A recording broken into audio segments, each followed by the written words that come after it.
and welcome to Deep Dive with Jamie Stein, where we take a deep dive look at all things reality TV, pop culture, and the world at large. I'm an intuitive and an empath, which means I pick up on the thoughts, feelings, and energy percolating in other people and the world around me. I believe there is meaning waiting to be found at every turn if you're willing to see it. So join me as we dismantle everything from trash TV to high spiritual concepts and learn more about ourselves, each other, and how we're all connected.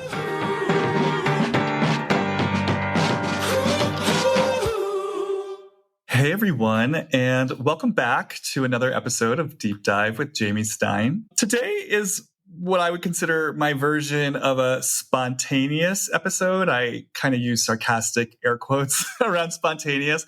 Spontaneous in the sense that I planned it only a week ago. So usually I plan my episodes at least a few weeks or sometimes even a few months out. But I had already been in very casual conversation with today's guest, who I'm going to bring out in a second, regarding the topic of therapy as it plays out on reality TV and therapy as it is navigated and held by reality TV stars and the way they navigate it and the way they share about it. I think maybe we were talking a lot about Whitney Rose, but obviously this has also been at the forefront of the pop culture zeitgeist with certainly Jax Taylor's bipolar diagnosis. And then, of course, in the midst of this ongoing chat, Tamra Judge blazed to the aforementioned foreground with what we might call her premature autism, quote unquote, diagnosis. And obviously was provocative for a lot of people for a lot of different reasons. And I definitely noticed it bringing up a lot in me in terms of attendant issues related to so many things, honestly. Therapy, therapists, good therapists, bad therapists, the culture of diagnosing, and then certainly how this plays out in reality TV, the notion of what's shared and how quickly versus the notion of maybe what it means to let yourself sit with things and be in process.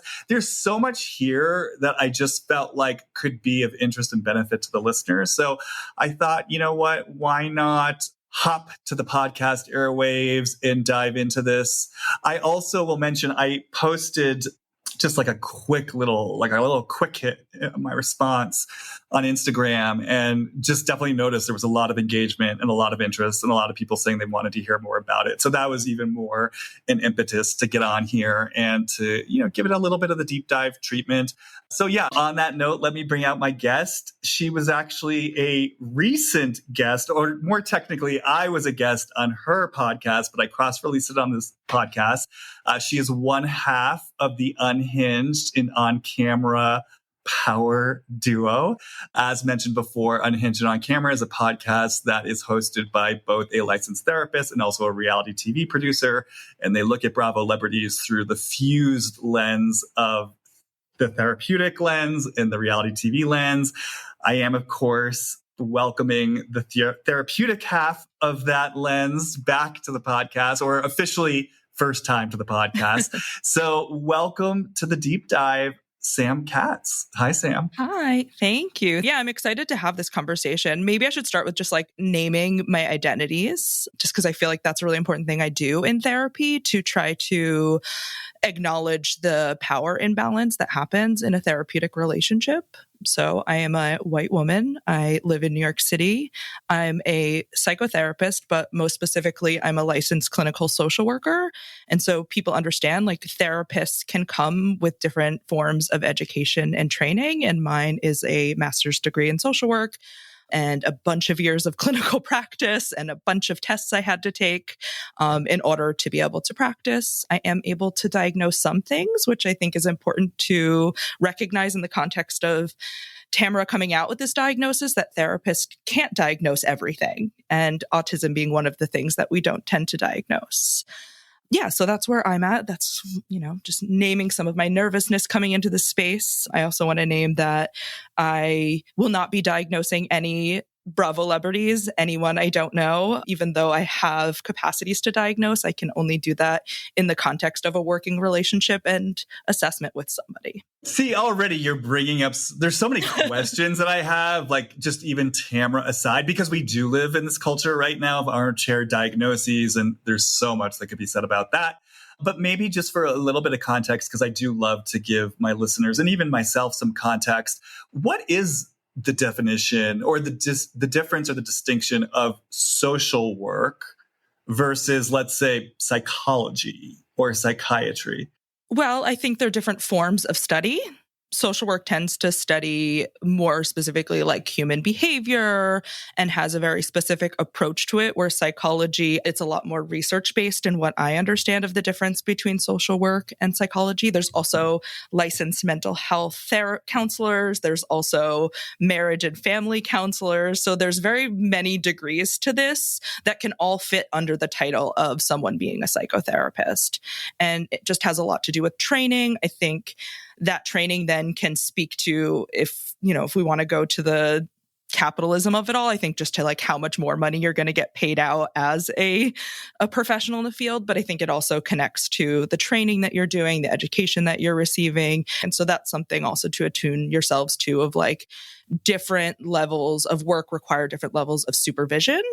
And supervision is basically a place where you go and you work with someone who has more experience in the field, maybe has a higher degree, and they, you talk about cases, you're able to reflect, you're able to work through different issues that come up, like transference and countertransference, which are big pieces of things that can happen in therapeutic relationships and impact your ability to, it impacts your blind spots, it impacts your biases, it impacts the way the interventions you might use. Yeah, and I guess just for the benefit of people at home who may not be familiar with the language, or maybe somewhat familiar with it, but not know the technical definitions. When we talk about transference and countertransference, it's, transference typically refers to the projections that the client may be bringing to the therapist, and countertransference are the projections that the therapist may be bringing to the client.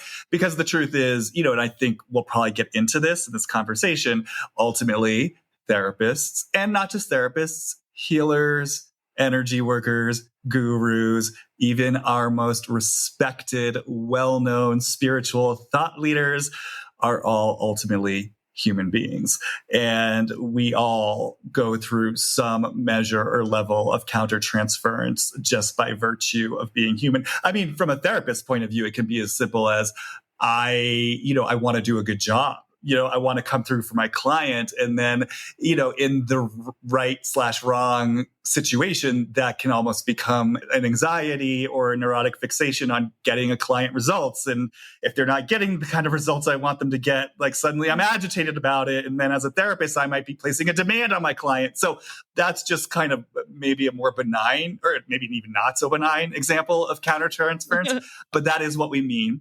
And I guess just taking my cue from you, I've mentioned this in passing on the podcast, but it feels relevant to today's conversation that I too am actually a certified psychotherapist, and I'm certified in a body-based psychotherapy called core energetics. So I'm a certified core energetics practitioner. That said, I'm also very clear at this point in my work, I am not out there as a therapist. I am not working as people's therapist. But to your point, I went through a 4-year training program, and even just to get certified, there was a minimum of, I had to go through both group supervision, do peer process groups. I also had to do my own individual therapy. And then of course, it's not required to get professional supervision once you're out there working, but it was something that I always took seriously for myself. And I guess just for pop culture reference points for people listening at home, it's like you saw Lorraine Bracco do this on The Sopranos. She had a therapist that she went to talk about her therapeutic process. She specifically was working on her countertransference with Tony Soprano. You see this on couples therapy. For those who watch couples therapy, Orna goes and gets supervision to discuss her therapy practice. And I think we're both just bringing this in to really, underline the importance of therapists being very conscious and intentional with their therapeutic practice and how they're navigating things with clients. Because again, that feels kind of part and parcel of what we're talking about here. Yeah, that supervision part of it, I think, is really key to me when thinking about like a quote unquote good or bad therapist. I hate, as a therapist, I hate binaries. I'm always looking for like nuance and, understanding that, I'll have people come to me saying they had a bad experience of a therapist. And I would never be like, that sounds like a bad therapist. I would probably more talk about like, that doesn't sound like the right fit for you, because I do think a big part of therapy is also that fit between the client and practitioner. And there's lots of things that can go into that, can be core about like, what is your training? What is your modality that you use? What is your perspective that you bring into your therapeutic work? To like, what kind of person are you, right? Like, are you someone who has a lot of curiosity and asks a lot of questions? Are you someone who's more psychodynamically trained and gonna like sit back and do the Freudian, like you talk and we'll look for what happens in those dialogues? So for people at home, like when you're thinking about therapy, it may be helpful to look into those like different modalities to figure out what it is you're looking for, and talking to therapists about like what their trainings are, what those therapies mean. And yeah, I think that stuff is important, and people don't always know to ask those questions. Yeah, I mean, I'm always saying that to people, to be discerning, from the get-go, because I do think, I feel like we're sort of jumping right into it, and I know we want to get into the Tamra of it all, but these are topics and themes that I think are really important, and I don't always necessarily hear them spoken about, but that it really is, I think it's part of our self-responsibility as clients to do our due diligence and really seek out therapists who feel like a genuine right fit for us. I think that there does tend to sometimes be a tendency or even a culture around, like I said earlier, deferring our power to therapists and thinking that just because someone has credentials or has a certification, we sometimes give them or bestow upon them immediately the mantle of quote unquote expert. And, it almost like likening it to someone who's a mechanic. They are the expert about the car. They know how the car works. I don't, therefore I just follow what they say. And I think that can really be dangerous. And maybe we'll get more into the nuances of this later. You are far more judicious and forgiving perhaps than I am in terms of the grace that you're willing to give what I would sometimes consider bad therapists. I think it's a couple things. One, I want to say, I know people who have become therapists where I'm just shocked. I'm shocked. Again, now I'm a little self-conscious because of your more judicious viewpoint, but I'll just hold down the less forgiving, less judicious viewpoint.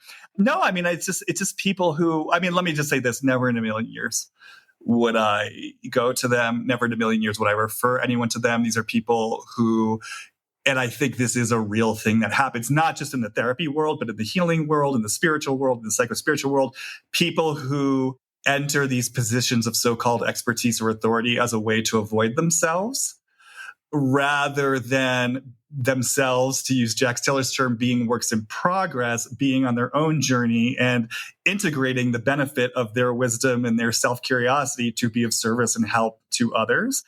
And like you, I'm sure you can imagine, I've had clients who come to me in our work and they start telling me about, like I brought this specific issue or viewpoint to my therapist and this was the response. Now, where I will be more judicious and gracious is I do understand I am getting the client's perspective, and I do understand that perspective. And I think this is also relevant to Tamra because we don't actually know what actually was said. We're getting this through Tamra's lens, and that is going to feel very important to name because I don't want to make the same mistake that Tamra was making of, making a bunch of assumptions based on limited info and then running with it.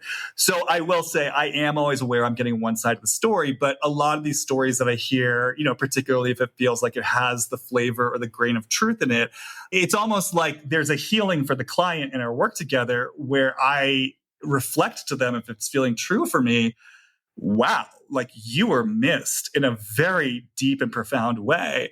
And even though I don't always love using this language because I think it's often used in a way that's maybe not necessarily the most productive for people, it can be re-traumatizing. If you're someone who's dealing with themes of not having been seen or heard or validated for the truth of who you are, especially if you're navigating something that is a bit more nuanced or it really speaks, for example, to the depth of your sensitivity and the way that you perceive things, which again, this is thematically related to what Tamra was, I think, trying to bring in.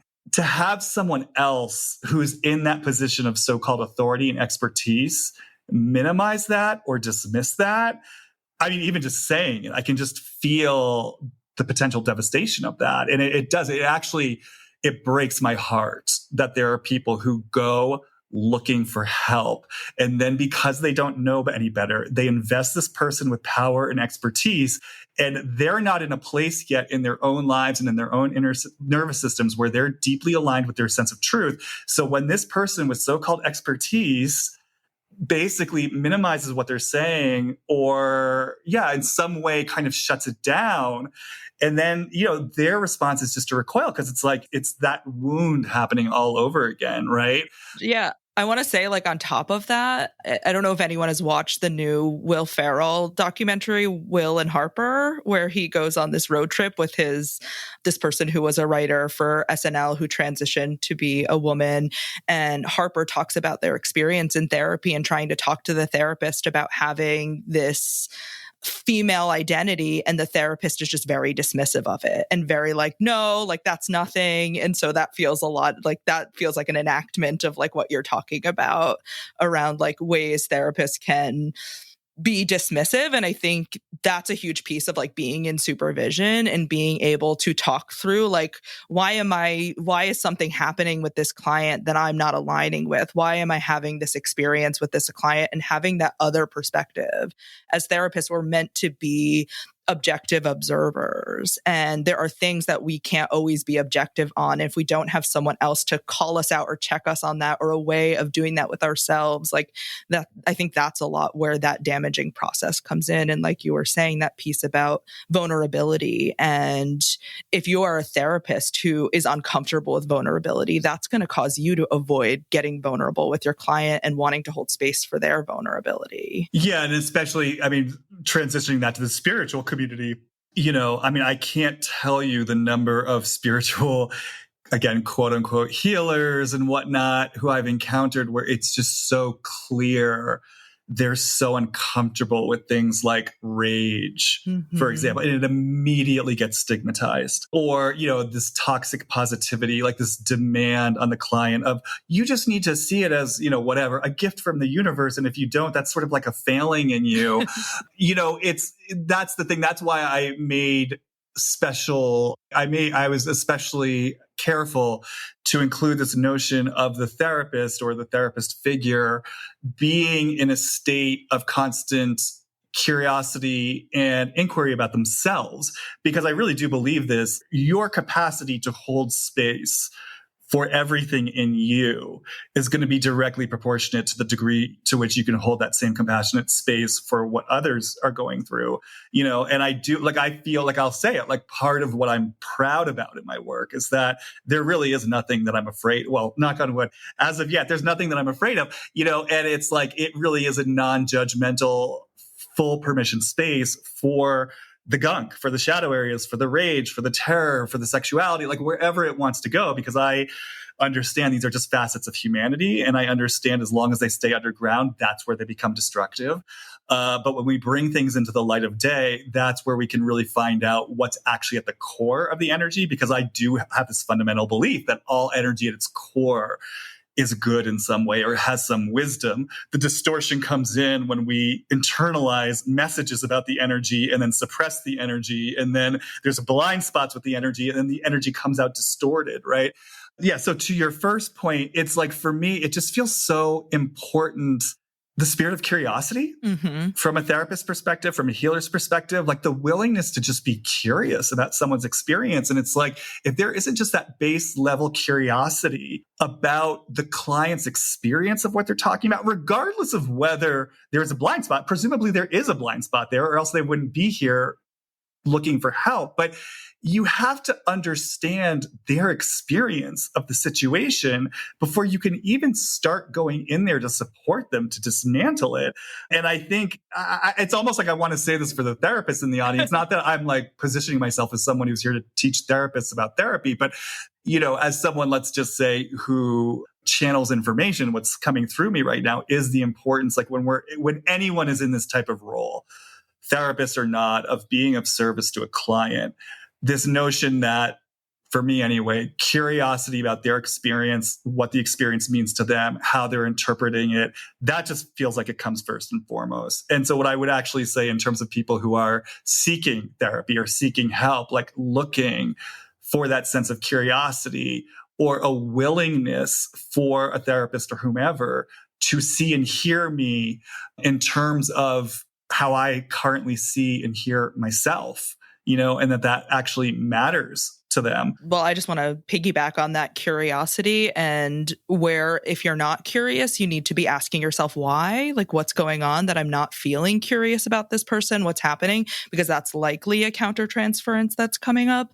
I also wanted just to touch on like the power dynamic of it all. And as therapists, we are experts in modalities in therapeutics. We're not experts on our clients. Our clients are experts on themselves. They should be honored as the experts of their lives in the therapeutic relationship. So we should not be making assumptions. I like to often make hypotheses that then I'm testing through my curiosity. Like, I believe this might be going on, but let me ask questions. I'm not going to, and I wouldn't even necessarily come out and be like, this is my hypothesis. I'm going to find ways to be curious about that hypothesis and explore with my client to see if they also maybe have that hypothesis in them somewhere. Mm-hmm. Yeah. I mean, a big thing that I love to do, because again, I position myself as an intuitive. So I'm working off my intuition, and it's my job to trust my intuition. But I want to say, that feels important to say, because even within that, understanding that it is my job to honor my intuition, like literally that I believe is what people are paying me for, is my intuition. And so as a tiny digression, to anyone who does want to do spiritual work or intuitive work, I would also say to you, like, your job is to follow your impulses, no matter how weird or outlandish they may seem in the moment, like risk being quote unquote wrong. That's a whole other digression I could go into. this notion of what it means to be wrong, because I actually don't think there are any mistakes when you're willing. That feels very related to Tamra. So. Well, true. But the caveat is when you're willing to be curious, meaning there are no mistakes when you're willing to stay open to the possibility of being wrong and then seeing where it actually takes you. But going back to what you said, yeah, like a big thing that I like to do with my clients, because again, I get these hits of intuition. A lot of times I'll just sort of say things like, look, this is what's coming to me. I'm going to say this out loud, and I just want to see, where does this take you? How does this land with you? Does this feel right? Does this feel wrong? You know what I mean? So to me, it's just a very kind of simple way of bringing in the spirit of openness, the spirit of collaboration, the spirit of curiosity. I'm speaking as someone, I have no interest in being an expert. I have no interest in being on a pedestal. I have no interest in you investing me with a ton of power to tell you. I don't want it. Like, get it off. I'm sitting here like, no, claim your power. Get the projection off me. I don't fucking want it. I want you to be empowered. I want me to be empowered. I want us to be mutually empowered. But yeah, that for me is just kind of a very, and it's not even something I've necessarily been conscious of. It's just coming to mind as we're talking about this, but like a way that we can hold the work from a place of inquiry, from a place of curiosity, honoring our professional wisdom, but then also understanding this is a living, breathing human being in front of me who, even if they can be diagnosed as something, is still an individual who has their own individual relationship to whatever's going on, and that we need to stay open to the truth of their experience in order to support them in their journey. I love that, like, get away from me, because it makes me think of this position I like to take when clients are like, well, tell me what to do. Give me some advice. And I'm like, I don't want to be responsible for that. I don't want to be responsible for your life choices. That's not what this is about. Like, me now taking responsibility to make a decision for you. And so I don't know, maybe that leads into Tamra really well. Well, the last thing I'll say before we get into Tamra is that, yeah, I think another thing I'd say to people seeking help is you should feel supported in your empowerment, in your self-agency with anyone who's trying to help you. And I think that if you are not feeling supported and feeling empowered, that's perhaps Mm-hmm. a telltale sign that there's something sort of going on that's a bit wonky. And I think, I mean, certainly you should not feel afraid of people who, and I get it, like sometimes that just is the transference of the client, regardless of what the position in power is doing, because there is, to your point, inherent power in this position. And believe me, like I know that more than anyone, even just like in terms of like people finding me through a podcast, not only am I in a position of power because of my skill set, that people are coming to me for, but then, I'm a little bit of a public figure. And so then I'm always aware this plays into it. And that's why I'm always just reminding people, like, I invite your honesty. Like, you can be triggered by me. You can be pissed at me. Like, please, like, bring it all in. Because again, and I know you understand this, but those moments of transference for the client, those are often the hugest gateways or portals. Like I'm always saying in this podcast, we create a field in the podcast. And I mean, we saw this so deeply with, my last episode about She Who Shall Not Be Named. But, we create a field where I feel like everything that happens in some ways is a reflection of who we're talking about. But I think that happens on the client level too, where I don't think there are any accidents. So if I accidentally say something that pisses you off, and then you give me the gift of letting me know, well, one, I can take responsibility for it if I have unintentionally done something problematic or difficult, but also we can trust this as information. It's like, where is this taking you? What is this bringing up in you? And how is this perhaps a reflection of pattern? Like if we trust this as information. So it just feels so important that you feel to the best of your ability and willingness in terms of where you are in your journey, comfort and safety to bring because it is a relationship at the end. It's a professional relationship, but it's a relationship. And you have to feel some measure of comfort to risk those deeper truths in this relationship. And if you don't, I think it's an issue. Right. And like one of the things that's really beautiful, if you can like go to your therapist about something that felt off or felt wounding or felt hurtful and be able to disclose that to them, is they can give you an opportunity for this beautiful moment of rupture and repair. Like being able to repair with a therapist is such a safe way to practice that, because likely if you felt that in the therapeutic relationship, you're feeling that in other relationships. There's other wounds that are happening that maybe you're not sharing or you're holding in or you're reacting to in some way that may not be healthy.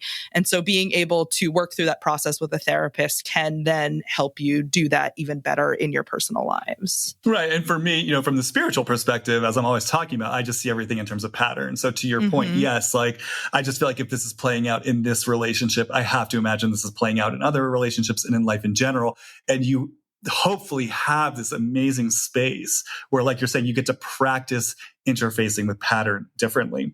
So the final point I want to make before we kind of turn this over to Tamra, which circles back around to where this whole thread started, is, really do your due diligence and don't be scared to shop around. Don't be scared to ask questions and to really wait until you know that you are matched with someone who feels right for you, or you at least have a genuine yes to exploring the relationship with. And guys, I mean, whether this is like therapy or something else, just don't discount your own inner wisdom. And I will give you an example just to let you know like how this can play out on the most seemingly banal levels. But when I first started seeking out therapy as a young adult in LA, I think I shared about this recently. And so the first place I went to was this place called the Southern California Counseling Center in Los Angeles, because it was like sliding scale. It was basically like cheap therapy that I could afford. And you filled out a form beforehand, and then they kind of match you with someone and you have the first session. And I had my first session with their first possible match for me. And at this time, Buffy the Vampire Slayer was on TV. And it was, at that time, one of my favorite shows. It's so good in its first few seasons. And I don't know why, but for some reason, I brought Buffy up in context of the session. And this therapist had kind of a visibly negative reaction. And it was just clear that he had judgment about Buffy the Vampire Slayer. It was clear he had judgment about pop culture. And, kind of to our point, it was dismissive. And, me being an intuitive young man, I really clocked it.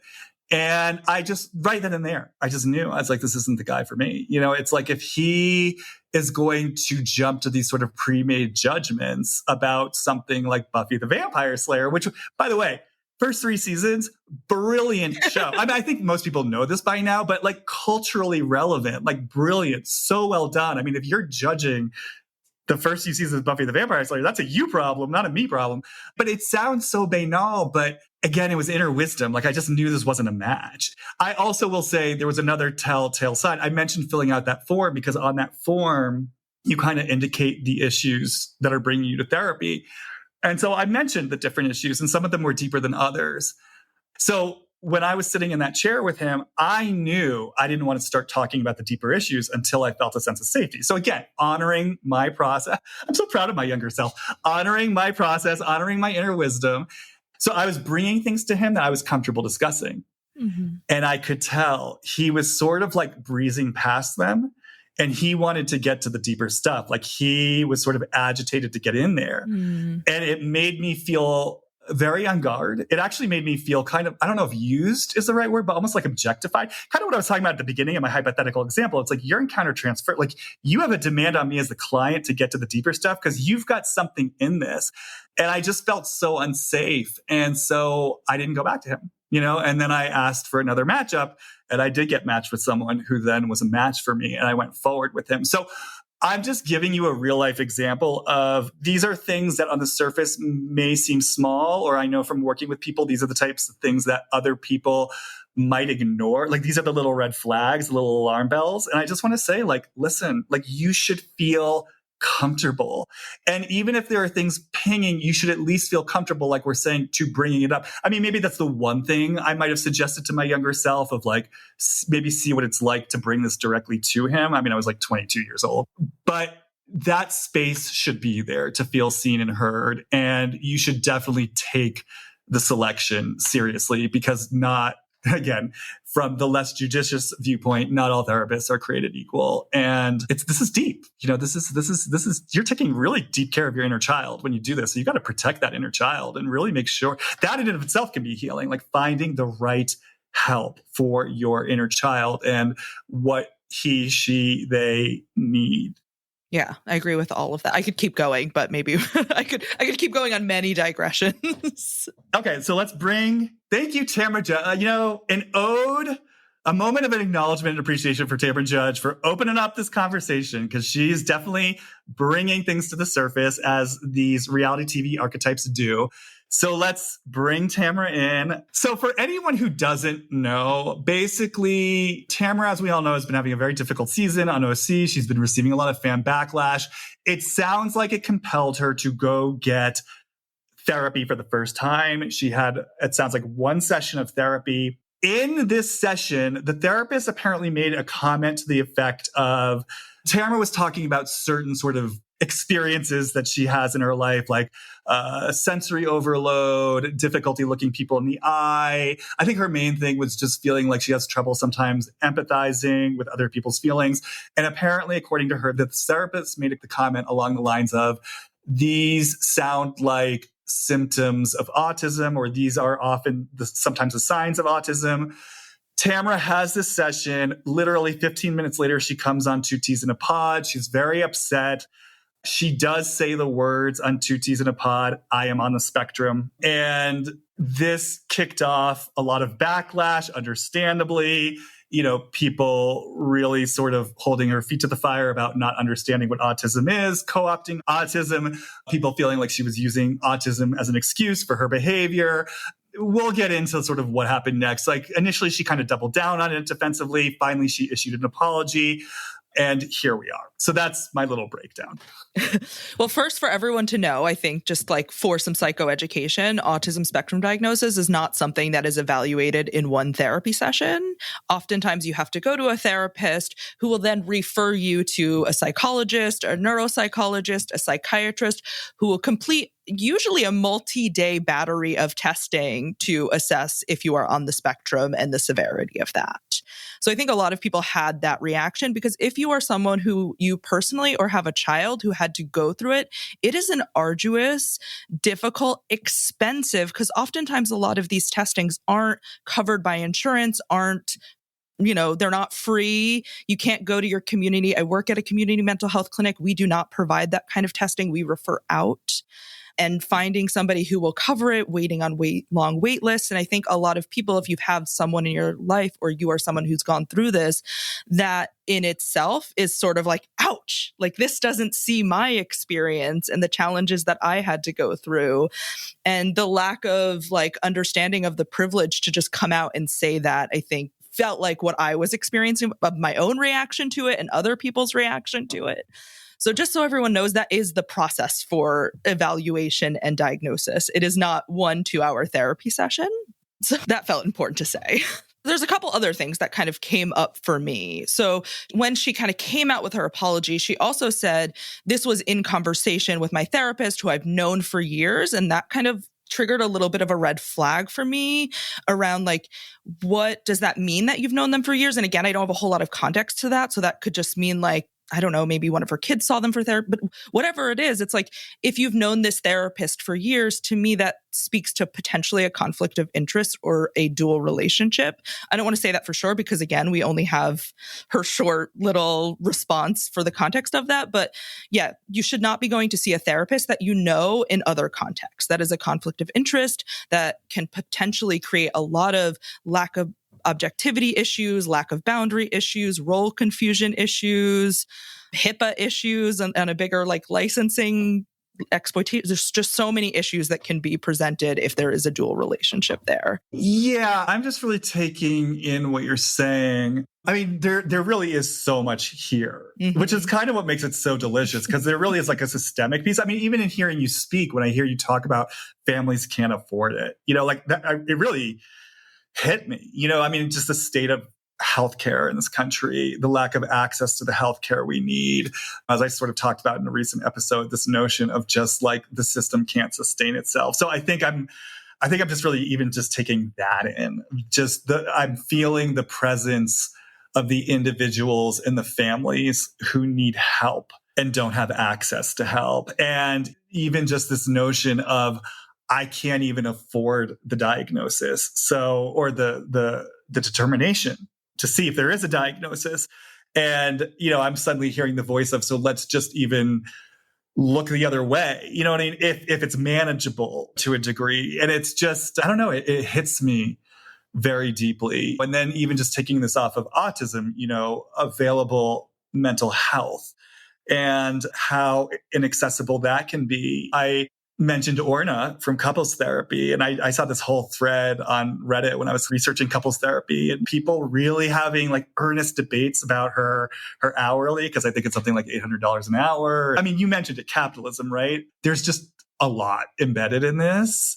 And I also want to be clear, when I mention Orna's hourly, I'm actually not saying that with any judgment. I mean, this is a whole separate conversation that can be left for somewhere else. I understand both sides of it as someone who charges money for help. We live within a certain system, Well, I could speak to like the patriarchal version of that, of like therapy being similar to teaching, being a profession that is mostly taken space up by women workers, right? Not that there aren't any men in these positions, but it is a majority like female centric world. And I think that speaks to why it is not seen as valuable. Like, I work at a mental health clinic in Brooklyn, and I know what people get paid here, and it's sad. It's like barely livable.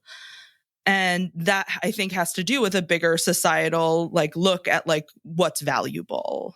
Exactly. I mean, it's just, that's what I'm saying. I'm sort of taking in, the current reality of where we prioritize things like mental health. And again, not, we're here to talk about Tamra, and I do want to get to Tamra, but it's just, things like healthcare, things like mental health access, and the sort of the gatekeeping around it. And, there's just I'm hearing and feeling the voice that just wants to say, like, this is brutal, and people are struggling, and there are people who really need help.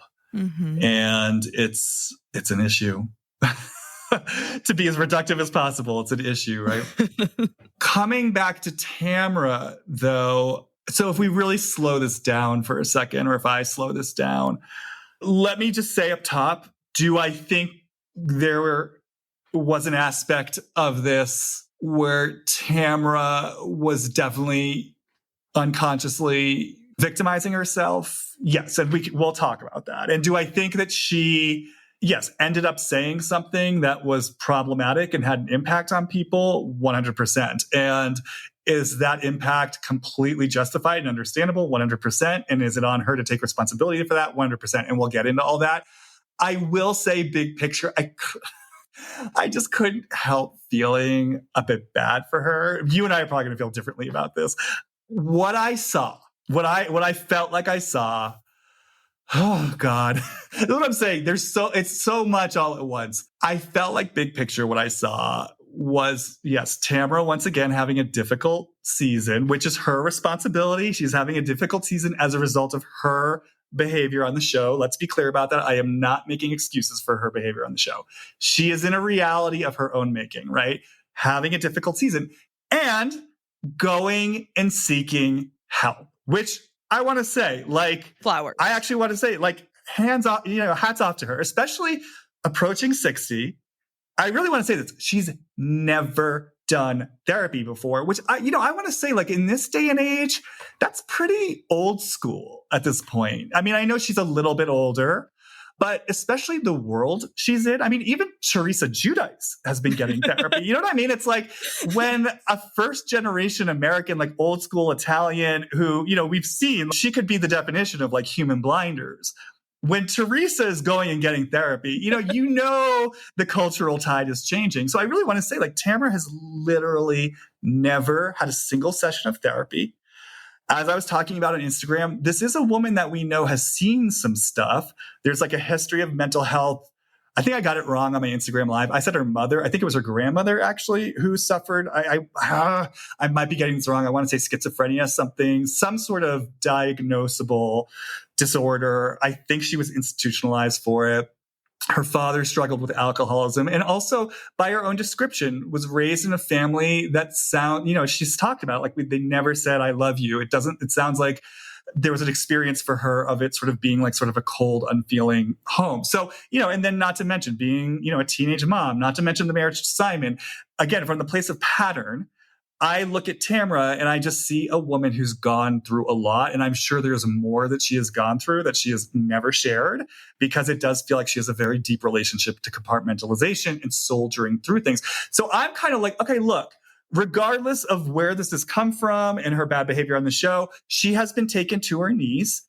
And there's something in her that's saying, look, I want to go get some help. And so, to your point, I don't fully understand the context of this session. She did make that comment. I've known her for years. That definitely rang alarm bells for me too. Truly, we don't know what that actually means, but she has this session. It's a 2-hour session. She has it right before, like literally 15 minutes before the podcast. And this is where we could get into a separate conversation about what this therapist said and this sort of, perhaps, again, we weren't there, we don't know, but perhaps the possibility of someone coming in hot with, well, this sounds like you might be on the spectrum, right? That's its own issue. But if I, as Tamra, who have never been in therapy before, you have to understand, I mean, I know you understand, but like for the listeners at home, that has got to be a big deal for her to do this. Like, for someone who prides herself on being self-sufficient and quote unquote strong, just to go to this one therapy session has to be a very big deal for her. And it sounds like a lot was coming up because oh, Tamra, you mischievous little devil. I love how she keeps referring to this big trauma in her life. And she's like, I'm not going to say it because it involves someone else, but then drops these oh so subtle hints about, well, it was 15 years ago. It's like, okay, Tamra, I think we get who you're talking about. I think we know the trauma you're talking about. But regardless, it sounds like it dug a lot up for her, and that she, in this session, did start getting clear, like, yes, there are things that felt traumatic for me. They've had an impact on me, and I have not been letting this through, which is a huge deal. So I can imagine if you're someone like Tamra, and then this therapist who's in this position of power starts making comments about, well, some of what you're talking about. Well, and by the way, this speaks to what we're talking about like responsibility for the power you have in this position. Because I'm sure Tamra was investing this therapist with a lot of fucking power. And when the experts start saying, well, Tamra, who's lost and confused and doing this for the first time, you are showing signs of possibly being on the spectrum, and this is something we would explore. I can imagine how for Tamra, that is going to feel like the biggest bombshell in the world. And if she doesn't understand about autism, which by the way, I started researching it for the benefit of this podcast. I didn't know a lot about autism, and I am totally pretty much ignorant. And so I am someone who's just absorbed what's spoken about in the collective consciousness of there's a spectrum, and some people have, severe degrees of it, and other people have less severe degrees of it. And so it's only, again, thank you, Tamra, by virtue of this topic and the research that I've done, that I've now gotten more educated. But I am assuming, we know Tamra was not educated about this. So I can imagine from her perspective, she's like, holy shit. And yes, do I think, and we'll get into this, I'm sure, do I think there was probably a relieved part of her that felt like she could hang her hat on this and felt like she could generate sympathy? Yes, I am sure that was a part of it. But I also feel like there had to be this aspect of, oh my God, look, you're always looking for an explanation, right? So if someone gives you that framework of oh, look, here's your problem. And I've talked about this on the podcast before. We get very agitated. We want to fix things right away. We want to get to the solution. Tamra, I feel like, has that in spades. That's what she's been doing her whole life. So I'm sure for her, she took in this information from this expert and it blew her world open. And then suddenly she sits down in front of two teas in a pod in front of this microphone. 15 minutes later, she's just gotten this information. And, I don't think intentionally Teddy kind of, sort of grease the wheels, share what's going on. And to be fair, these are people whose careers are built and based on sharing their journeys. I mean, Teddy's been doing that on Two Teas a Pod with the melanoma, and she's rightfully praised for it. It's like she's sharing her journey for the sake of raising awareness, destigmatizing things, and getting a point across. So I can imagine for Tamra both wanting to, because there is this compulsive thing in her that needs to, it's interesting. I was going to say, get things out, which, that might be connected to the truth teller part of her where things don't get expressed. I think she wants things expressed, and it feels like she uses the show quite inappropriately at times to do that. But she's got this agitated part of her that wants to get things out, and also her world's potentially getting blown open. And so she sort of takes this ball and runs with it in this completely ignorant and uneducated way. And I just that's where I just feel bad for her, because she did fuck up. And then we can get into how she handled it and whatnot. But on kind of a big picture level, there's just that part of me that's oh, Tamra, you went and sought help, you got help, and you just couldn't tolerate sitting with it for a moment. And now this is blown up in your face. And now you're once again in your personal pattern of paying this price for what you're bringing out because of how you brought it out. Again, you play a role in what you're bringing out and how you bring it out. Because to me, in terms of pattern, that's what I see in her. I've always talked about there's some sort of relationship for her around the truth, and the truth mattering to her, but then the way she brings the truth out and how that then totally, it undermines what she's trying. The way she brings her experience of the truth out undermines the message that she's trying to bring, which I think keeps her locked in a pattern where she then continues to stifle herself, which then gets her more inwardly angry, which then leads her to once again get cutthroat and vicious when it finally does come out, which then leads to another reaction, which then leads to the shame. So anyways, I'm getting ahead of myself, but we'll get into this, I'm sure, in a more granular way. But what I want to say is I'm just seeing that play out here. But in this case, I feel a little bit more sorry for her, because it's not so much this vicious agenda against a Shannon or a Jen or a Gretchen.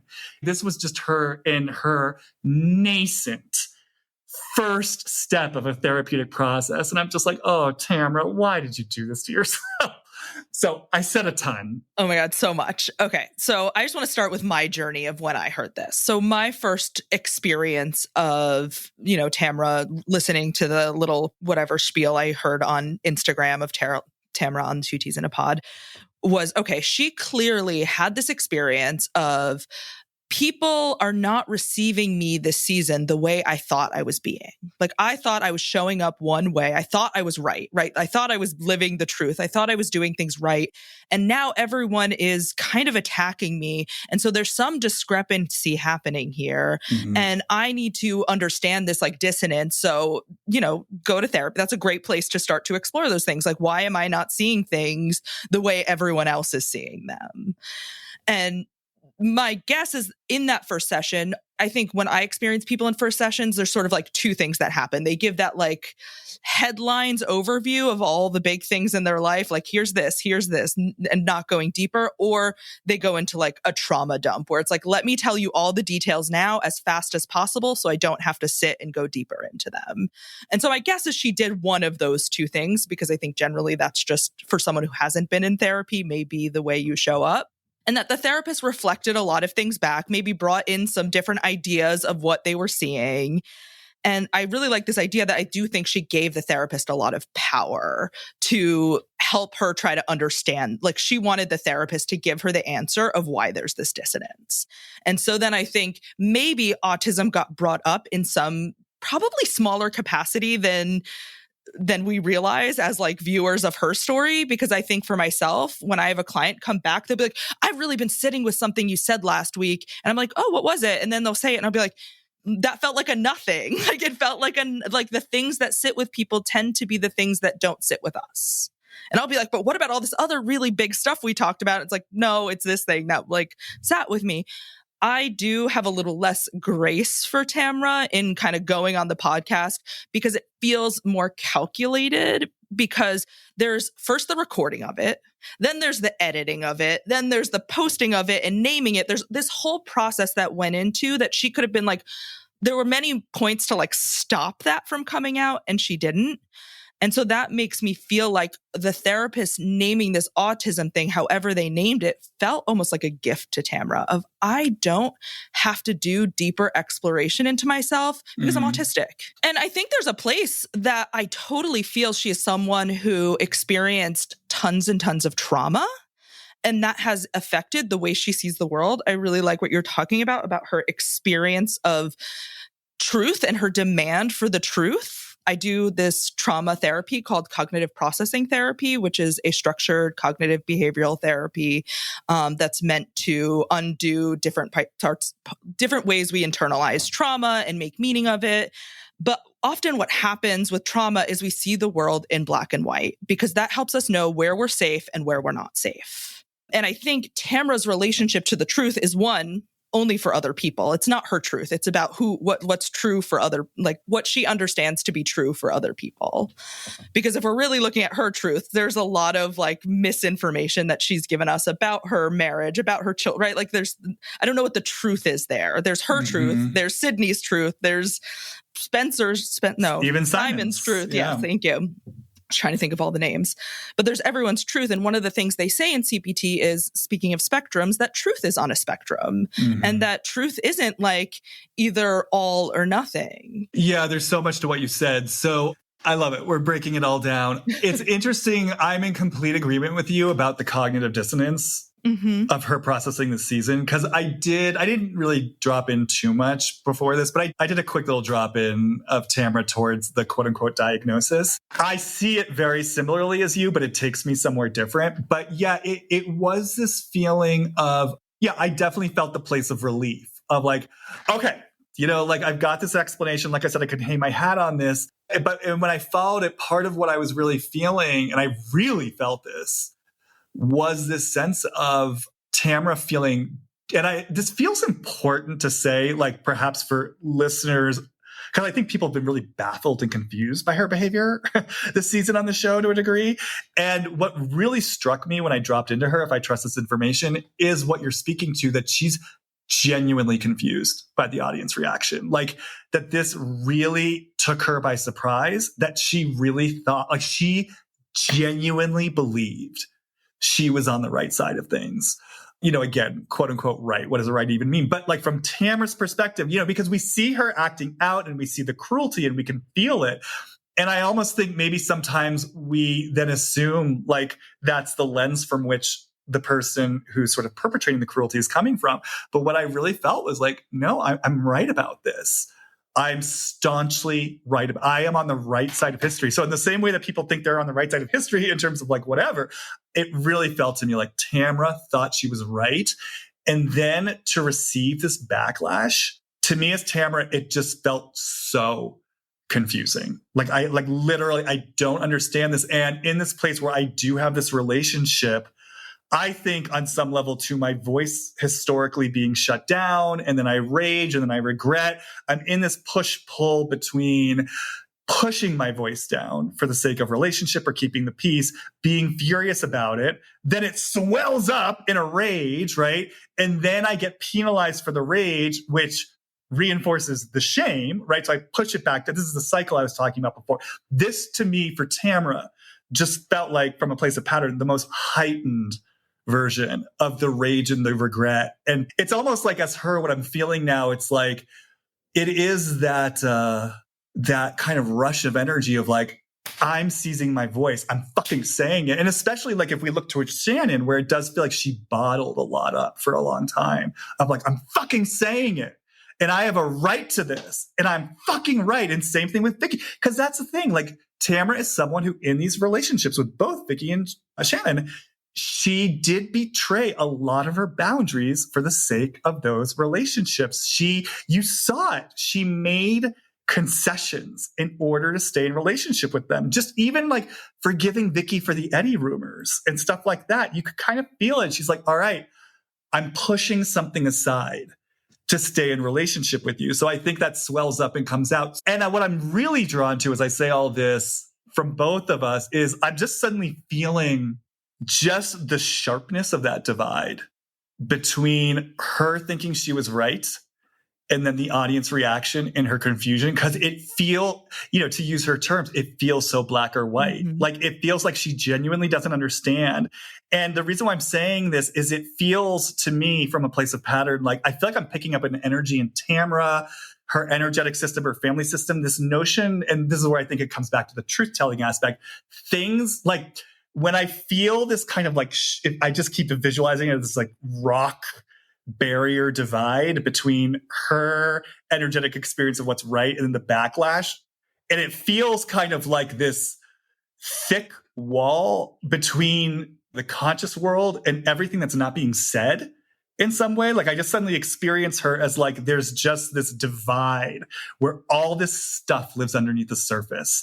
And then there's what's going on the surface. And I have to imagine that comes from history in her past. Like, because the other thing I'll say in response to what you said is like, when I was exploring her relationship to Jen last year and why she was so triggered by her, I really felt, and she kind of confirmed this actually on Two Teas in a Pod, I really felt that Tamra experienced Jen as someone who is disingenuous, that Jen presents one face, but is really another person, which is very much her experience with Gretchen, And I could feel in Tamra, what it felt like to me was like, I don't feel safe. When things aren't being named and what we're calling the truth of things, or the truth as I experience, isn't coming to the surface, I don't feel safe. Like, there's a danger here. Mm-hmm. I need to get this out. So it just makes me so curious about what was being unsaid in her family home, what was not being said in her history. Was there a sense of a lack of safety? Did it feel dangerous? The last thing I'll say in all of this, coming back to her receiving the gift from the therapist, which I agree with you. I do agree with you. I felt that in her. It's like, okay, I get to do this now. And it'd be interesting to explore Tamra's relationship to the notion of victim, because she's very vocally like, I hate the word victim and I don't want to be a victim. And yet we see it. There are ways that she really victimizes herself. And I felt that here, right? Like, it felt like she was kind of victimizing herself with the diagnosis and how hard this year has been. And I almost was thinking about checking myself into a mental facility, so I felt that aspect of it of like, okay, now I have an excuse. But I still I think I just felt the deeper levels of what we're also naming, which is her confusion, which is the way in which she's never had space to integrate her truth and get, kind of like what we're saying with therapy, to get reflection for her truth, regardless of whether it's factually true or not. And this woman who regardless of all her character flaws, is someone who's really been, it feels to me like, really doing her best to survive and to thrive and to have agency in her life. And I think that's part of what does touch me about her is like, this is what I'll say. This is the last thing I'll say. And I know I might get flack for this. Underneath all her bad behavior and cruelty, I do see and hear someone who's trying. And I do feel and hear someone who wants to get it. And I think that's where I have a little bit more compassion for her, perhaps, than other people. I actually really like that because I do feel like even though I think this was like a gift to her and a sort of like way to defend against like real accountability or really kind of like slowing down and having to do deeper work of like, why is there this discrepancy? Why is my truth not everyone else's truth? I do think a lot of her defensive behavior at its core is developed from trauma, is developed as this, like, I need to protect my inner wounds. A lot of that, like, black and white. I appreciate you saying, like, victim. I actually don't see her as taking on any victim mentality. I see her more as someone who just, like, really wants to create a wall between her and really looking at herself, like her and that accountability piece. I think she's taken on a little bit of this, like, superior, like moral superior complex. Like it feels like she sees herself as more morally superior than a lot of other people. And I think that can be a real, like, I think people have a reaction to that of when you feel like, and again, it goes back to that truth, like her truth. Why isn't everyone agreeing with her truth? Why isn't everyone speaking the truth that she knows to be? And what we know about truth is like my truth and your truth and her truth are all different truths. And they're all like true to us as individuals. Like, what do we need to, like, I guess we could hold something up to like a court and have a jury decide to get some objectivity. But even then, like, what is truth? And her relation to that feels like a way to deflect from her true vulnerability. Like, what if there isn't a truth and she has to sit with that idea? Well, it's so interesting because that's what I was saying in my Instagram post when I first heard her talking about her difficulty having empathy and sensitivity towards other feelings. I was like, well, my take on this is if what she's saying is that she has that difficulty, my initial hit is she's having difficulty having empathy and sensitivity towards people's deeper feelings. Because if she were to have that sensitivity and empathy, then she would have to have deeper empathy and sensitivity for her own feelings. Mm-hmm. And so if she's pushing those down in herself, it makes sense why she would push them down in others. It also makes sense why she would get triggered perhaps by someone like a Jen or even a Shannon, where to my experience, there is a kind of learned helplessness. There is a kind of let me put my head in the sand, let me rely on other people for help. Whereas Tamra is very much like, let me bury, it's kind of almost like the Lisa Barlow, Heather Gay of it all in the early seasons. It's like you've got kind of one woman who's like, let me put the feelings on hold and be an adult and like make something big and huge in my life. And then you've got another woman who's like, let me live in the feelings, help me, mommy, mommy. You know what I mean? It's sort of like shadow and versions of one another. But what I love about what you're saying, though, I love this notion of the truth, right? Because if like what I'm picking up on, right, is correct in some way, it's almost like, this is what I'll say. This is getting into some of the like the symptom diagnosis where they were talking about her sensory overload, her response to bright lights. She said she gets really bad social anxiety. It's hard to look new people in the eye. What I was hearing when I was hearing this or taking this in was, it sounds like you're really sensitive, like you're a sensitive woman, which makes sense because in this place where she's got what we're calling this truth teller in her, I do think she perceives things. I mean, again, we're bringing in this meta question of what does accurately even mean? But, if I just go with it for a second, I think she sees things accurate. Like she's able to name things. She's perceptive. She's astute. She knows how to sort of call things out, right? And so it would make sense that Tamra is actually a deeply sensitive feeling person. And so it's like the kind of intuitive hypothesis I start to form. It's like, okay, you've got this like in her native essence, this outspoken and also deeply feeling and empathic little girl. And if she's in some sort of environment or family situation where there's things going on that aren't being named or said, there's things going on underneath the surface, underneath this thick concrete divide that no one's talking about. And this makes me feel unsafe because I can kind of pick up on as a kid what we're not talking about creates a lack of safety. And then if I try to express something about this and my truth, my experience of the truth gets shut down, well, that's where I first learn I'm not allowed to express this. And in order to preserve relationship, I've got to keep all this quiet. And that's where the anger starts to accumulate, right? On an underground level, especially because there's also terror there because I'm not fucking safe and I'm not allowed to say I'm not fucking safe. Even though I'm saying that, like, I can just feel this Jamie, like it infuriates me. It terrifies me and it infuriates me. And I think I'm saying this because I love the idea of, because Tamra does get so hot and cold, you know, as she says, it's black or white. It's my truth or it's no truth. And it's almost like, it feels like what was missing so early on in all of this was just the adults in the room to sit down and hear her and see her. Because, you know, who knows, as I'm saying this, maybe she was interpreting things as a child in a childlike way. Maybe there wasn't actually an immediate danger, but to her as a child, if I'm possibly right about this, she was experiencing it that way. And there was no one who was willing to be curious and hold space for her experience, right? So then she shuts that all that down. And now it's like there's this voice in her. It's like, I got to get it out. I got to get it out. And I have a right to get it out, right? But it totally precludes this whole possibility, like you're saying, of there's my truth and there's your truth.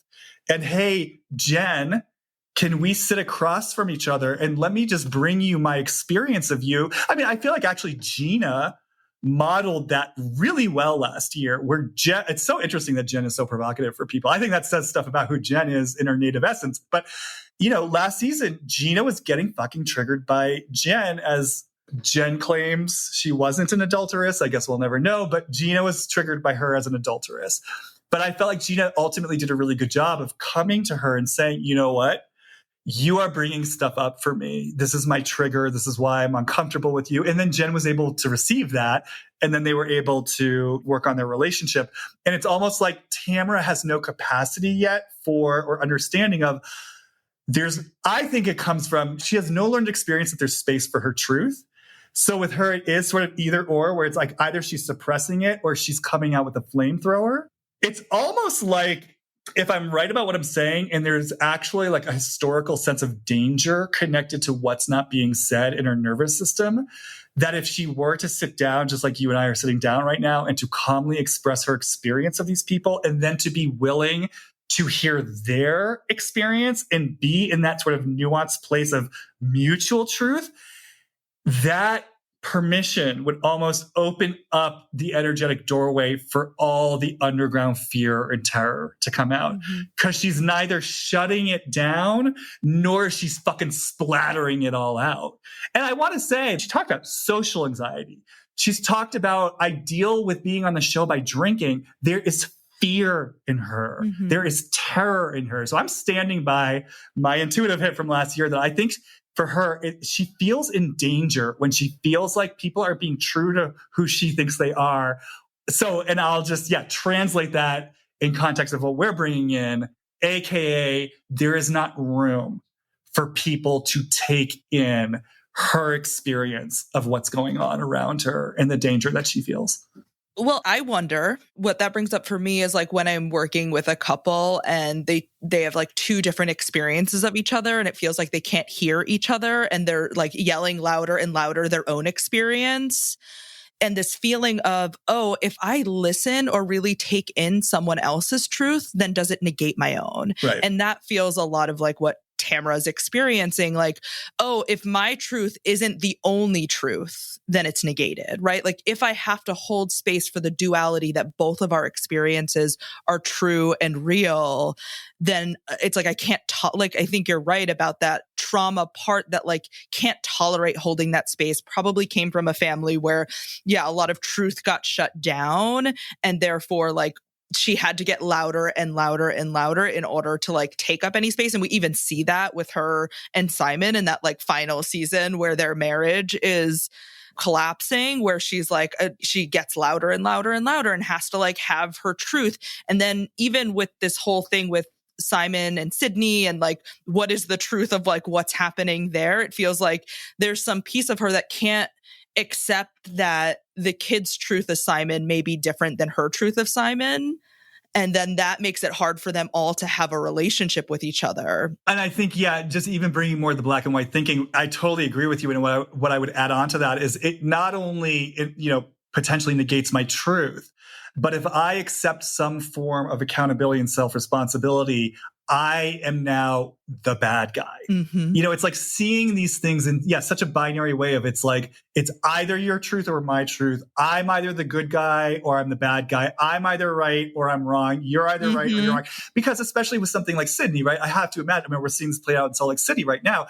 I'm not a parent, but I have to imagine that's one of the most vulnerable things, you know what I mean, to be navigating, and especially to be navigating in a public way. So I can imagine if I, as Tamra, surrender to something a little bit deeper around whatever happened in this sort of triangulation between Simon, Sydney, and me, and there's a deeper level of responsibility for me to take here in a place where everything's been black or white my whole life, to me, it might feel like, yes, I'm saying I'm a bad mother. I'm saying I'm a bad person. It proves Simon right about everything he said about me, which probably means on some level I believe these bad things about myself. Mm-hmm. Again, there's that internalized message about like whatever I took in early on. Yeah, it just makes me think about like how she's developed this mechanism for truth and how that connects with like the moral superiority. It makes me think of what's happening between her and Shannon this season, where she is kind of making this demand of Shannon's accountability over her alcohol use.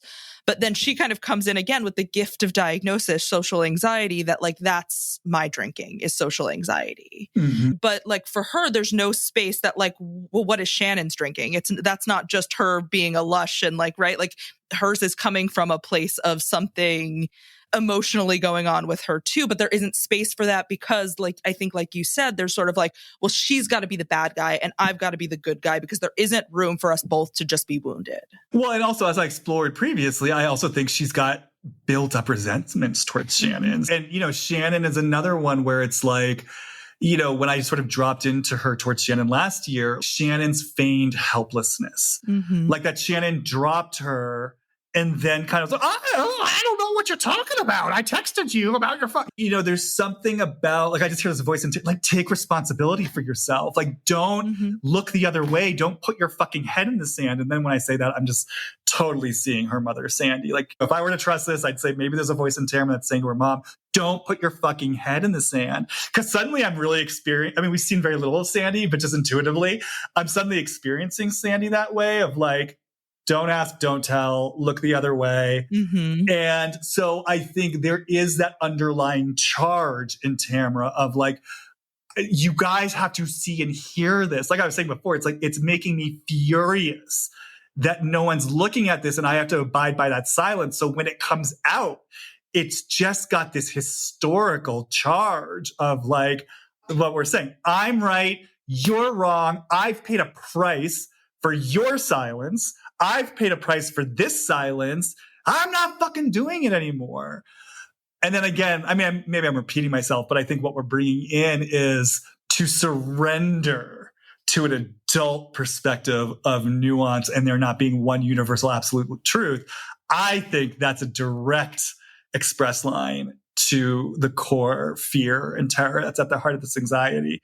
But yeah, I wanted to bring this back to the Sydney Simon of it all, because so this is an example of where I experience what I would call the victimization, and maybe there's different language for it, but it's like the way that obviously there's major rupture there, right? The way that she then translated that into the whole thing about parent erasure.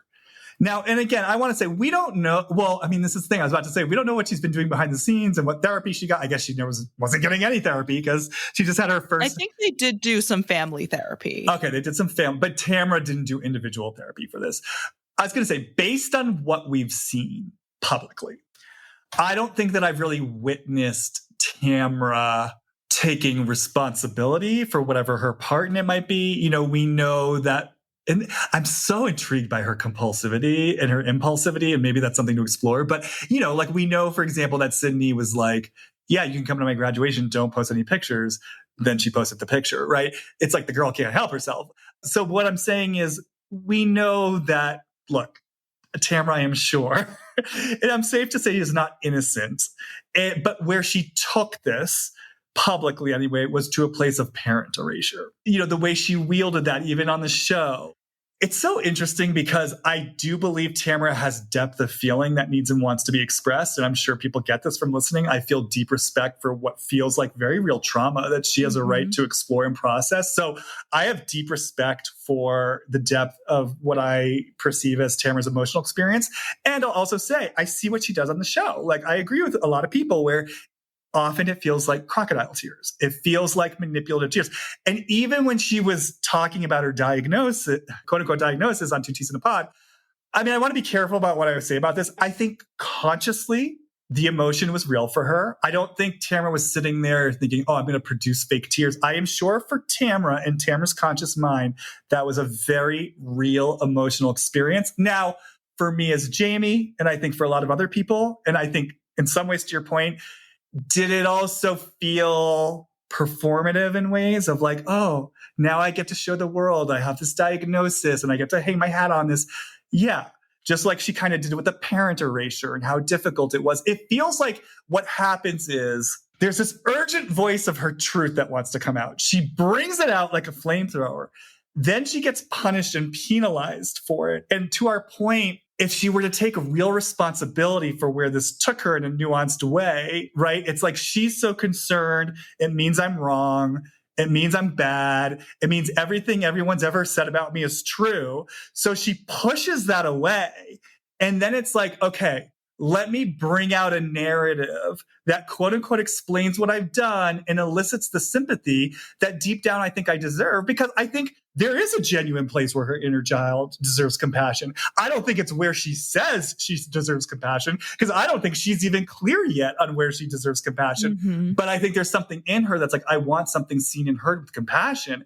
And so then what she does is she defaults to these things that are going on in her life in a way that to me feels, it does feel covertly manipulative. And that's where I feel her defaulting to what I experience as sort of like a victim in the situation. So that's what I mean by it. Yeah, I definitely see that more with the Sydney thing. Me and Jenny did a really interesting deep dive into Tamra a couple months ago. So you should all go check that out on Unhinged and on Camera.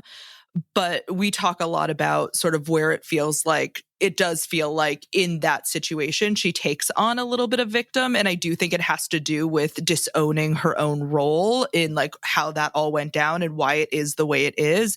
And like you said, bringing up the like graduation, don't post a picture, posted a picture. And even that deeper accountability of like, my daughter has explicitly said, and I think there was like a Facebook post or something where she's like, I don't want my mom on the show. And her kind of admitting that like, I chose myself and my independence and this show over my daughter in a lot of ways. And I don't think that was like a conscious choice. Like, I'm going to choose this over her because I love this more than I love my kid.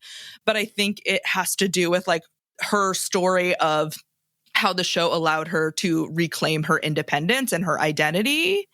And the demand of Sydney to ask her to give that up is not totally fair or okay. And there's a lot of like boundary issues in that.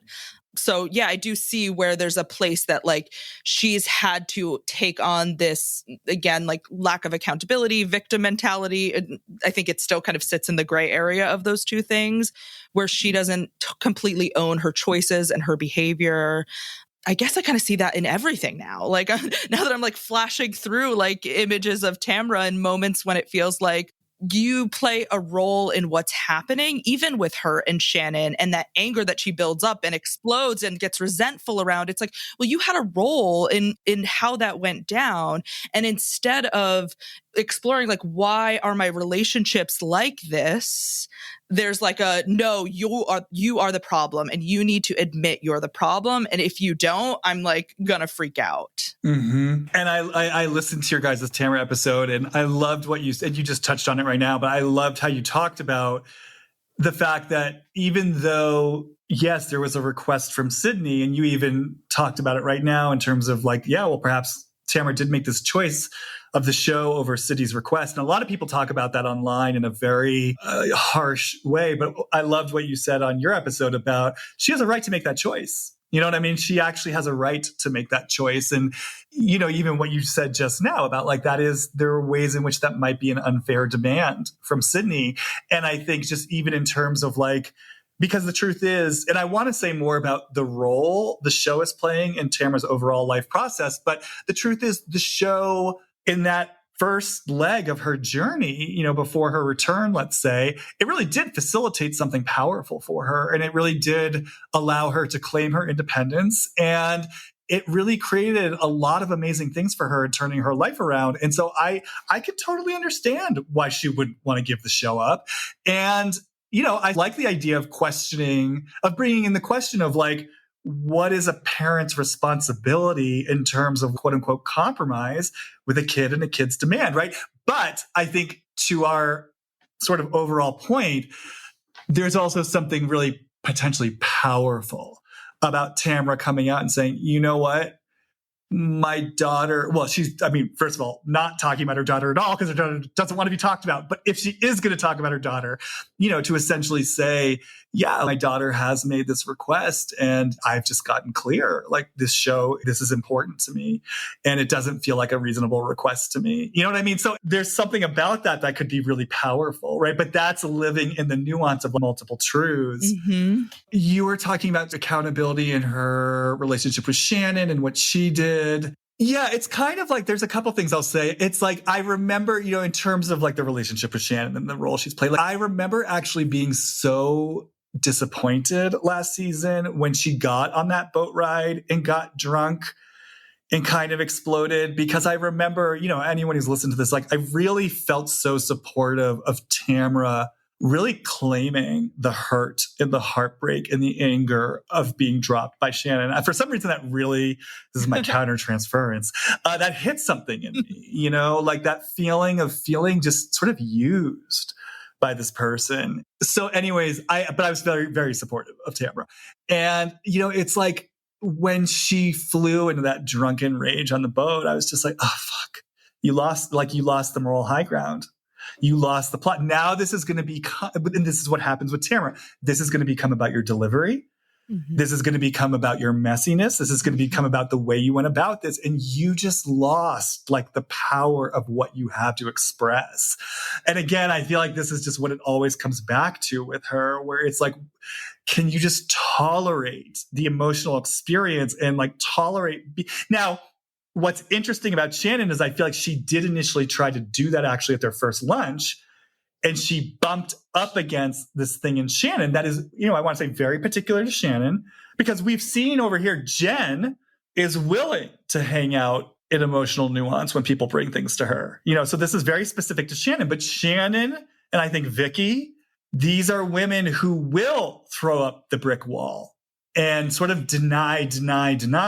It's interesting. Oh, this is so interesting because in our episode about Shannon, I sort of talked about feeling that like oppressive weight of denial. Mm-hmm. So in this place where we're all in pattern, right? Here's Tamra, who perhaps has a historical relationship to what I'm experiencing as this like brick dividing wall of denial. Shannon's representing that hardcore for her in this moment.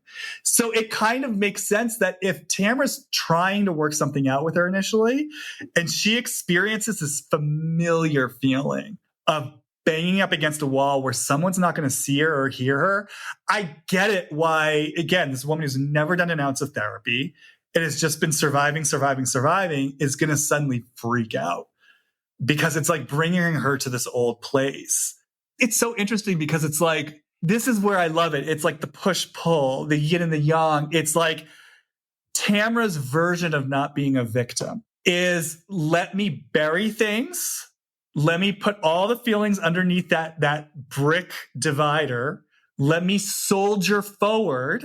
And, I clocked her language. I mean, she even said in her apology, yeah, guys, okay, this is me being weak. And I just wanted to be like, no, Tamra, you're not being like, she confuses vulnerability or she conflates or equates vulnerability, needing help, sadness, basic human feelings that we all experience as weak. Again, this is binary, right? And she equates stiff upper lip, keeping it moving, with strong.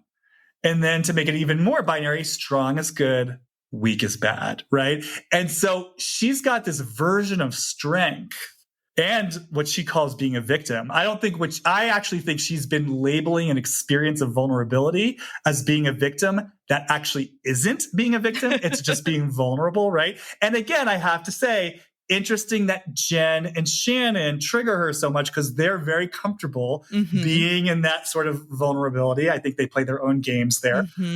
But she has identified her vulnerability as being a victim, which is bad. So her method of coping is, let me push all that vulnerability down. Let me deny my trauma. Let me deny my deeper feelings. Let me keep going, creating a new life for myself. I have to imagine that was even part of her marriage with Simon.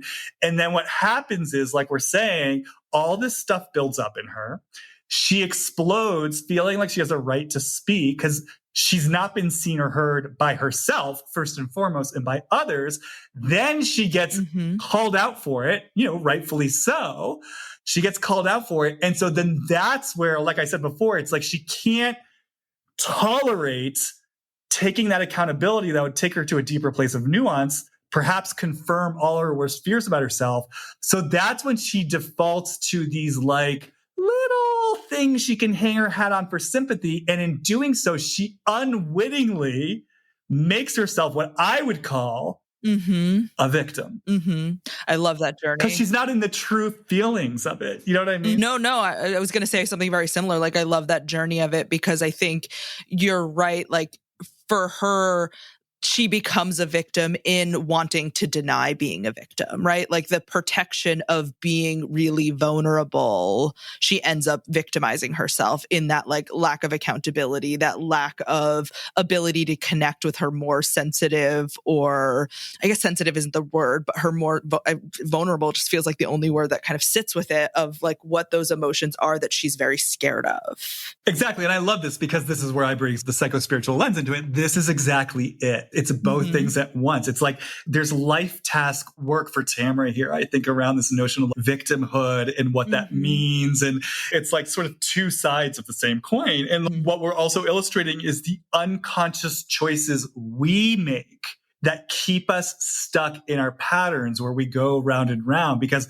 in Tamra's mind, she thinks she's being strong. And these very choices that she's making in an effort to be strong are the things that continue to feed and fuel the places where she feels completely missed. And then it unconsciously feeds her bad behavior, which then, again, unconsciously leads to these places where she victimizes. But she doesn't know this is what I love about we all do this. We all have our version of this, right? Absolutely. And, hopefully this is what she's going to, sort out in therapy if she continues with it. But I just love it because, as I'm always saying, we're all these little pattern makers. Here it is in motion. I just sort of love the concrete, specific example that, she's providing of this is what we all do. And in the same way that we don't know what we're doing, she doesn't know it, you guys. And again, that doesn't excuse her behavior. Yes, call her out for what she's doing. But it's just, this is why I feel my compassion for her, because it's just like, what did Jesus say? Like, forgive them for they know not what they do. It's like, Tamra, like you're making it hard for yourself, buddy. Well, and I think that's where it's like, okay, she doesn't know it, but at a certain point, she's got to start knowing it. Right. Because if not, like, then at a certain point, it becomes hard to forgive her, right? Like how often, right? Like it becomes, and I feel like that's where we're at this season, right? Like I think that's people's response is like, oh, we can't look past this anymore. And I think it's at an extreme. I don't know, and we can talk a little bit about the show. I know I only have a little bit more time left, but I think there's some like pressure she feels around the show that may be also contributing to some of that behavior and how it manifests. And then it plays into that lack of self-reflection, that lack of accountability taking. Oh, yeah, totally. I mean, that's the thing. I mean, this is the alchemy of it all, right? And to me, it just gets me so excited. It's like, I think people take life so seriously because, of course, it is serious and we are humans and these things are painful. Believe me, I've got my own stuff. But from a broader spiritual perspective, it's like, yeah, we're here to get into these unconscious patterns. And then to your point, we're here to unlearn it, which means, yes, taking self-responsibility for our actions. That's why I'm always saying, you do the crime, you do the time. You know what I mean? And I think what's sort of interesting about reality TV, I explored this some with Emily Hanks when we did our last Summer House episode, is like, when we know these people for years, like there are people who you can sort of find yourself giving grace to over time because, you feel deeper aspects of them. But then it's like, when they keep doing it over and over, you reach that breaking point. So, for her, it was Lindsay Hubbard. For me, it was Kyle Cook, where it's like this last season, I just finally was like, Kyle, I felt your heart. I felt your love. There are things I've loved about you, but like, this is getting fucking old. Like, it's time for you to fucking start learning about yourself. But what I want to say about all this is I actually, coming back to the show, it's so interesting because one of my really insightful listeners left a comment on my Instagram post about Tamra where she was kind of like, essentially like, you've talked about the show being good for her in her larger journey, and I've largely agreed with you, but like, is it perhaps getting to a point now where it's sort of no longer good for her? And I just love that comment because, this is what I was speaking to in my Jax episode. Life is not some fixed stationary thing, right? It's malleable, it's multidimensional. And what I was saying in my comment back is yesterday's medicine might be tomorrow's impediment, depending on where you're at. Now, I do think it's interesting that the show was such an amazing vehicle for Tamra to define a new independent life for herself. What I feel is happening now, I actually think this is a blessing in disguise for Tamra, because it's almost like, if she's in the laboratory of life and she's in her soul journey, like, look, she completed that first phase where she found herself in something that was intolerable. And she got out of that marriage and she created something for herself and she created a new relationship. She's created successful businesses. Like she mastered that level of the game. If her life is a video game, as all our lives are video games, she mastered fucking level, whatever, 2 or 3, whatever that level was. Now she's on a new level. And I feel like she got herself this far with the skills that her amazing, strong survival skills that she developed. But now the video game creators are like, okay, there's a new dragon and it's time for you to bump up against the limitations of your so-called strength. It is time for you, Tamra Judge, to look at something here. And I think the invitation now is for her to really look. And by the way, it actually sounds like she's doing it. As misguided as this whole autism thing was, she is speaking to the black and white thinking. She is speaking, right, there's some self-reflection happening there and accountability of like, I notice these things about myself. And even to just be able to name those things speaks to some awareness. Totally. And, did I clock her saying in 2 T's in a pod? Well, I mean, I had a great childhood. Like, yeah. So I think that, and I kind of felt like I even sensed Teddy kind of hesitating.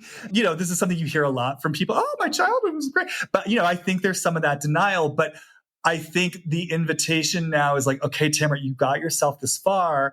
The show is once again giving you an opportunity to self-reflect and to maybe start navigating exactly what we're talking about in this episode of like, can you slow it down? And can we start shifting out of this fight or flight, good or bad, right or wrong, and start really sitting with what it would mean, to your point, the invitation you're issuing of like, there isn't one singular truth. There is your truth. Yes, you have a right to express that. And what would it mean for you to hold space for your own truth while also holding space for possible other truth and to stay in relationship?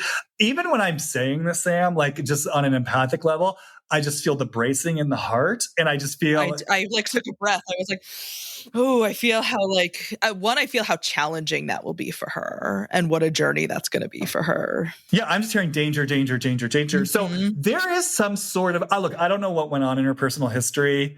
I don't know what this is, but it feels like there's some sort of fundamental immediate layer, I feel like, that has to be dealt with of like whatever this fight or flight response was to whatever was going on, having to deal with that first.